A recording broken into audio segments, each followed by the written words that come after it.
I'm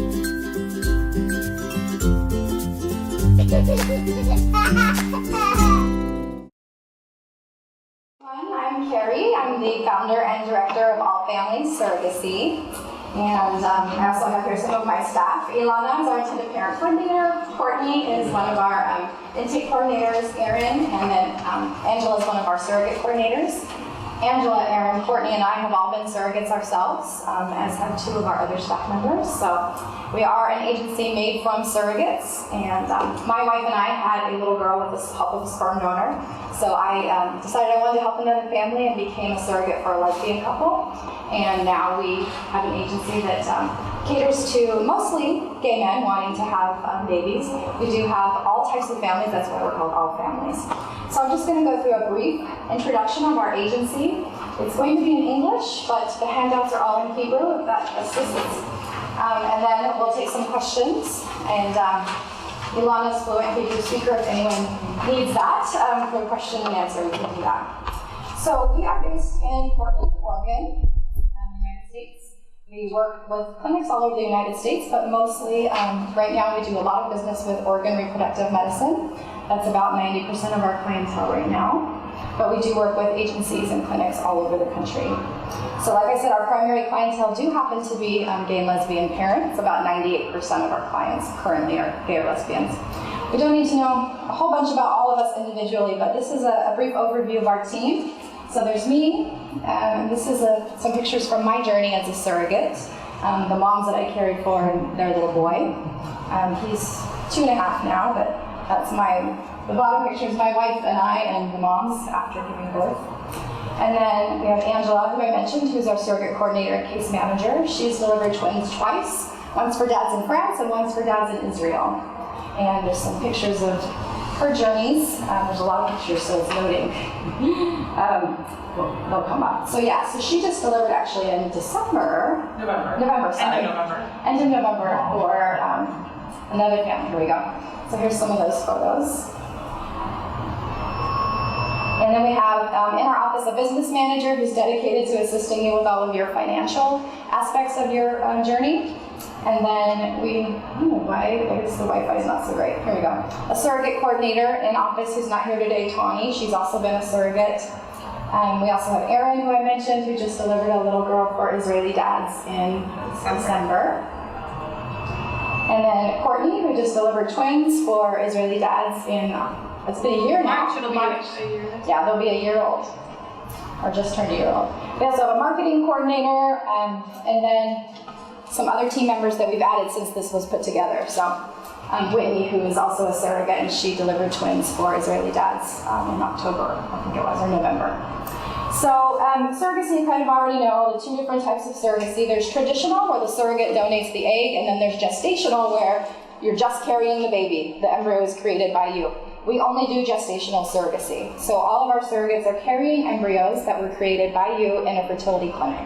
So there's no biological connection to the surrogate and the baby that she's carrying. Some basic requirements that we have for our surrogates. Ages 21 to 44, clinics will accept up to 45, but we usually have surrogates no older than 42. But you have to be a minimum of 21. Obviously an uncomplicated medical history for pregnancies. The clinics have their own list of what they will disqualify someone for medically. Typically that's going to be any kind of complication during pregnancy. Premature delivery, gestational diabetes, anything that would make it more risky for her to carry another pregnancy, the clinics are pretty much going to deny her for that. And so the clinics that we work with are really picky, and so we only actually have about 14% of surrogates that apply actually get approved with us. And that's because we want to make sure they're truly qualified to become surrogates. And that comes from us having been surrogates ourselves. We know that this is a very big commitment, and it's your dreams and your hopes and often life savings that are being put into this process, and we want the surrogate to be the absolute most qualified that she can be. Obviously, the surrogate has to have given birth to at least one child of her own before she can become a surrogate. We require that she actually has custody of those children that she's delivered, that it can't be a situation where she had a baby and gave it up for adoption, because we don't want the surrogacy to be a replacement for that experience. We want her to have experienced birth and parenthood for herself. Healthy births. If she's had any miscarriages, she must have had healthy births after that. We do have a comprehensive screening process, and that's what Erin's in charge of. And it takes about 2 to 3 months for a surrogate to become fully screened by us. And what we do during our screening process is a criminal background check, and this is after all the interviews with Erin and the application. If we actually get through the interview and the application with Erin, then we do a criminal background check on the surrogate and every adult living in her home. We have a licensed clinical social worker go to her home and actually interview her and look at her home. Is it safe? Is it clean? Is it a normal, healthy environment? If she passes that, then she and her partner actually have to go and meet with a mental health therapist, and she has to have a psychological evaluation to make sure that mentally and emotionally she's really truly prepared and able to do a surrogacy. And that if she has a spouse or a partner, that they are truly on board and supportive. And if all of those people say yes, in addition to the fertility clinic saying that her medical records are okay, then she would be considered fully approved and screened, and then we could present her to you. So you'll never hear from us with a profile until she's gone through all of that. A lot of agencies will promise really fast match times, but it's because they don't do any of that first. They match you, and then they hope that she passes all of those things later. And we don't ever want there to be a situation where you think you're matched, and then she fails, because 85% of surrogates fail the screening process at some point or another. So we do all of that ahead of time to make sure that when you're matched, you're really matched, and then it's a good match. We require that surrogates cannot be primarily reliant on government assistance. That's because we don't want there to be a huge, thank you, a huge financial disparage between the surrogate and the parents, so that there's no issues with, like unfortunately some other countries that have extremely poor women who aren't making the choice to be surrogates. In America, we want them to be making a very informed, consented choice, and that the financial aspect of this is not going to be their main motivation. The clinic sets their weight limits for the surrogates, no higher than 32 for a BMI, and then we require that she has a driver's license and be able to take herself to all of the many, many appointments that she's going to have as a surrogate. And then she must live in a surrogate-friendly state. So our agency primarily only works in states that make it not only easy for surrogacy, but easy for surrogacy for gay couples, because that's our clientele. So there are states that are okay for surrogacy, but only if you're straight or only if you're married. So we don't work in those states. We only have the time to bother with states that actually work with all couples equally. So right now that's mostly going to be California, Oregon, Nevada, and then we also have some East Coast states, Connecticut, Massachusetts, Delaware, Rhode Island. But for the most part, we're focused heavily on the West Coast because that's where the laws are the most liberal and accepting of all couples. And then that's where most of the clinics that we work with are located as well. Obviously, no drugs, cigarettes, or alcohol. That's going to be in her medical history. And then health insurance is a whole other conversation that we don't have time to talk about this moment, but I will tell you that every surrogate will have health insurance before she can get pregnant, regardless of whether she has it already or you have to get it for her. We will help you with figuring that out. But health insurance is its own fun little conversation that we don't have time for. I won't go through all of these steps, but we do have a process that we go through with all of our intended parents to make sure that you have everything that you need from us for the process. And Ilana is the intended parent coordinator, which means she's your point person from the very first time you meet until after the birth of your children.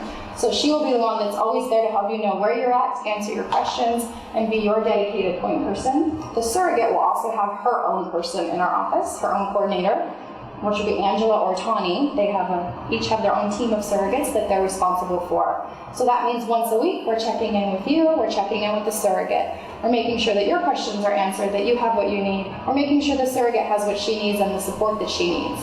And because we've been surrogates, we have a very strong connection with our surrogates and the support network that we create. It's very important for us. So we do not only the weekly check-ins with the surrogate, but we do monthly get-togethers with all of our surrogates. We do annual retreats where we bring them to Oregon for a weekend. We have a secret Facebook page that's just for our surrogates and staff where we're constantly talking to them, sharing stories, answering questions. If they need us to go to appointments with them, we'll do that. We're very involved. We're an agency that's extremely personal and wants to be involved from start to finish. We come to Israel every year for the conference, but mostly just to see all of our boys, all of our clients. We want to see them, we want to see their babies, we have a cocktail party for them, and it's really just to see our friends. Like, this is a family for us, and it's important for us to have that relationship with the surrogates as well as with our intended parents. So I'll go through all of these. Responsibilities of the surrogate. Obviously someone who's responsible, obviously someone who knows what she needs to do, that she's carrying a pregnancy for someone else, that she's open to communication with you and with us. Match times is a big question. Everyone wants to know, how long are you going to wait? So our agency is extremely busy, extremely popular. We have a very, very, very long list of parents that are constantly signing on with us. So right now we're quoting for one baby is a 6 to 8 month wait to be matched with a surrogate, and for twins it's going to be 8 to 10 months to be matched with a surrogate. It can ebb and flow, it can be less than that, but right now that's what we feel comfortable with at this moment. So again, that's because we have a lot of parents waiting, and we have a very rigorous screening process that we do before you ever meet the surrogate. So it's important when you're talking to people about wait times, how much screening do they do ahead of time? And are you going to have to take the risk that they're not going to pass screening? What do we ask of you? Again, it's in your packet, but we typically look at ages 21 to 55. I mean, it's not a hard age limit, but it is typically what surrogates are looking for. We do require a background check and a psychological consultation with the parents as well, and that's typically required by the clinic, but we require that as well. Obviously financially able to afford the process. It's no secret that this is not a cheap process. We do everything we can to keep the cost down as much as possible, but the surrogates want to know that they're able to have all of the costs taken care of. A stable living situation, it's pretty much the same thing that you're asking of the surrogate or asking of you. Just people that are in this for the right reason, that are ready to take on all that surrogacy is, and be available for, hopefully, an open and supportive relationship with the surrogate. What kind of relationship leads right into my next thing, which is what kind of relationship can you expect? We want for our surrogates and our parents what we had with our family. So Erin is staying with the family that she delivered for. Courtney's staying here with the family she delivered for. Same with Angela, we're going to Shabbat dinner with them tonight. We want this family close relationship for our surrogates and our parents that we've experienced. It's not going to happen with every couple, but that's our goal. So we want to match you with someone that we feel would be a good friend of yours outside of surrogacy. Surrogates want that as well. If they wanted to have more children, they could just go have more children, right? They're not doing this because they want to have babies. They're doing this because they want to be a part of helping someone else become a parent. So it's very important to them that you are involved and excited and engaged and just as much a part of this pregnancy. And so it's not that you're going to move in together or talk to each other every day, but there's a lot of texting and making sure that you have all the ultrasound appointment information and pictures, and we want it to be close and connected and a bond that hopefully lasts a long time. And that's what our surrogates are looking for. Thank you. Some more pictures of, this is Whitney that just delivered for Israeli dads. And this is some of our other babies. We go to every birth that we're invited to. We see all the dads, see all the babies.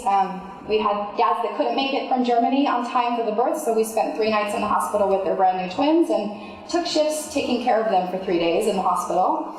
So we are there no matter what. If we've had unfortunate situations where babies aren't healthy, and we're there to take care of the parents and the babies and bring them food or bring them whatever they need. And that's regardless of whether your birth takes place in Oregon or California, wherever it is, that's where we're going to go to make sure that everyone's taken care of.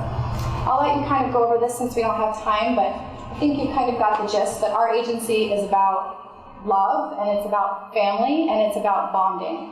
We want to make sure that, of course, this is a business. I have 25 years experience in running businesses. That helps, but it's because I'm a surrogate that this agency was created. And that's our passion, and that's why we're here. So we want to make sure that you have an experience that's not just a business transaction, but it's actually a lifelong connection. So with the 1.5 minutes we have left, this is a fast 20 minutes, are there any questions I can answer for anyone? Anybody? And you're welcome to say it in Hebrew or English, whatever's easiest. Any questions? So all of our information's on our website as far as costs and fees and how it all works. If you'd like to chat with us, you can reach us by email or WhatsApp. and we can set up Skypes to do appointments so that we can chat about next steps if you're interested. Thank you. Yes, one question. You said that we also as parents should go through this psychological test and everything. Doesn't mean that we have to travel to Portland to do that? So you actually don't have to do a psychological test. It's a psychological consultation, and if you use the clinic in Portland or any clinic, they will usually have you see their therapist while you're there doing your other appointments. So at ORM, they have an in-house therapist. You go for a full day of appointments, and she's one of your stops in the office. Okay. And it's just a talk. It's not like the surrogate has to do a test. Mm-hmm. Yours is a talk. Let's talk about the relationship. What do you want? Do you have questions? Mm-hmm. But yes, we do require that. Okay. Yeah, but it's not a special trip. It's during No, the it's trip. not a special trip, but for example, if I'm choosing to work with a clinic in New York, for example, in Connecticut or in San Diego, that means that we have to travel around for... Well, it depends. We have one that will do them remotely over Skype if that's the last resort. If the clinic doesn't have someone in-house, we can do it over Skype. Okay. Yeah. Sorry. Any other questions I can answer? Well, thank you guys very much for stopping by. It's nice to meet you. Thank you. Thank you. Ha ha ha ha!